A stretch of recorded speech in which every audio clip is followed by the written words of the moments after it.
Kita semua pasti akan mengalami yang namanya kematian, tetapi kita tidak pernah tahu kapan kita akan tiba di ujung jalan kehidupan kita.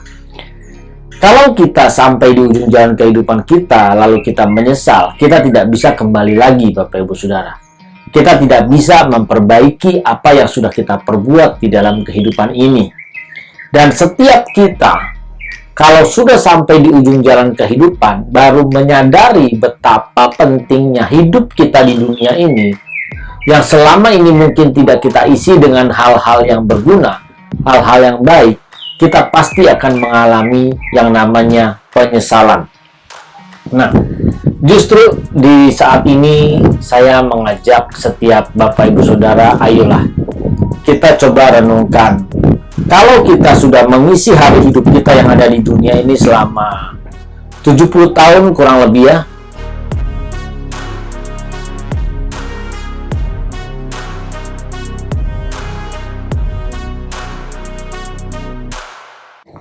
Shalom Bapak Ibu Saudara dikasih Tuhan dimanapun berada saat ini.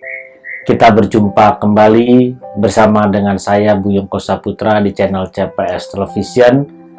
Mari bagi Bapak Ibu Saudara yang baru pertama kali mengunjungi channel ini, ayo dukung saya dengan klik tombol subscribe, klik gambar loncengnya, lalu pilih semua notifikasi supaya setiap ada video yang terbaru yang saya upload, Bapak Ibu dapat menerima notifikasinya secara langsung.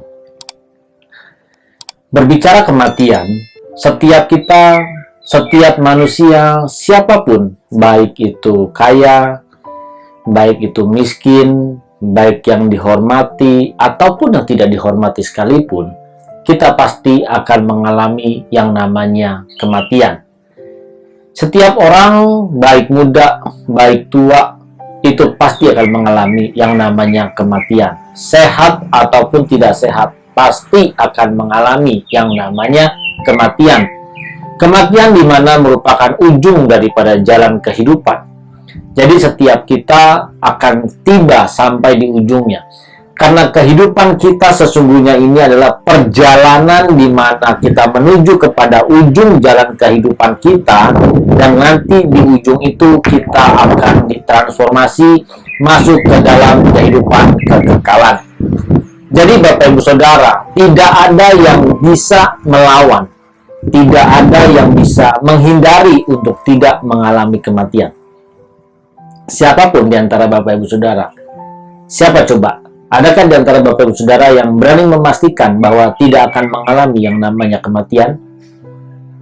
Kita semua pasti akan mengalami yang namanya kematian, tetapi kita tidak pernah tahu kapan kita akan tiba di ujung jalan kehidupan kita. Kalau kita sampai di ujung jalan kehidupan kita, lalu kita menyesal, kita tidak bisa kembali lagi, Bapak Ibu Saudara. Kita tidak bisa memperbaiki apa yang sudah kita perbuat di dalam kehidupan ini. Dan setiap kita, kalau sudah sampai di ujung jalan kehidupan, baru menyadari betapa pentingnya hidup kita di dunia ini, yang selama ini mungkin tidak kita isi dengan hal-hal yang berguna, hal-hal yang baik, kita pasti akan mengalami yang namanya penyesalan. Nah, justru di saat ini saya mengajak setiap Bapak Ibu Saudara, ayolah kita coba renungkan. Kalau kita sudah mengisi hari hidup kita yang ada di dunia ini selama 70 tahun kurang lebih ya, kalau kita isi dengan hal-hal yang berguna, kita mencari wajah Tuhan, maka kita pun tidak akan takut untuk ada di ujung jalan kehidupan kita. Kita tidak takut untuk mengalami yang namanya kematian. Nah, Bapak Ibu Saudara, saat ini coba kita belajar untuk merenungkan, memikirkan, kira-kira kalau nanti malam kita mati, apakah sudah siap? Jangan kita berkata, aduh Pak, jangan berbicara soal mati dulu. Nah, siapa yang tahu Bapak Ibu Saudara? Bapak Ibu Saudara dan saya, kita adalah camat alias calon mati. Kapanpun kita tidak tahu, tapi satu hal yang kita pastikan, kita pasti mengalami kematian. Kalau kita sudah mengalami kematian tersebut dan kita ditransformasi masuk di dalam kehidupan kekekalan, maka di saat itu kalau kita mengisi hari hidup kita dengan hal-hal yang tidak berguna, hal-hal yang tidak benar, kita baru menyesal. Kita terlambat. Orang yang tidak mengisi hari-hari hidupnya dengan kehendak Tuhan, yang tidak mengisi hari-hari hidupnya sesuai dengan keinginan Tuhan, pasti dia akan menyesal ketika dia ada di ujung jalan kehidupan ini. Nah, Bapak Ibu Saudara,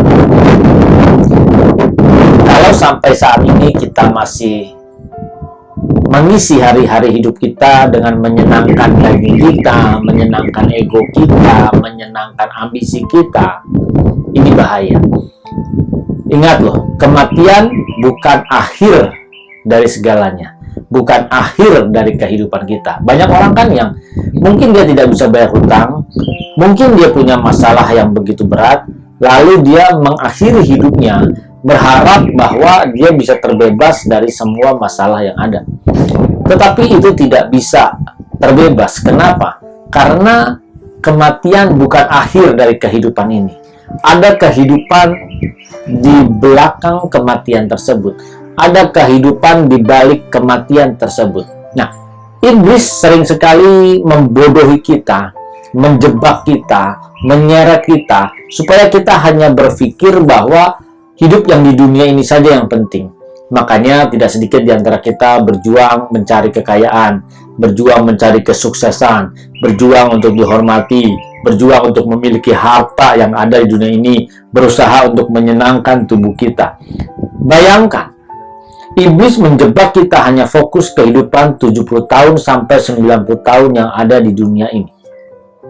Sedangkan Yesus datang ke dunia, memberikan kabar baik, memberikan kabar sukacita, menunjukkan kepada Bapak Ibu Saudara dan saya bahwa ada kehidupan kekekalan, ada kehidupan di balik kematian. Nah, ini yang harus kita persiapkan Bapak Ibu Saudara. Sering sekali kita tidak mau mempersiapkannya bahwa ada kehidupan kekal. Nah, supaya Bapak Ibu Saudara tidak menyesal, ayo mulai sekarang siapapun yang menyaksikan konten ini, mari kita berubah. Kita isi hari-hari hidup kita sesuai dengan apa yang Bapa di surga sukai.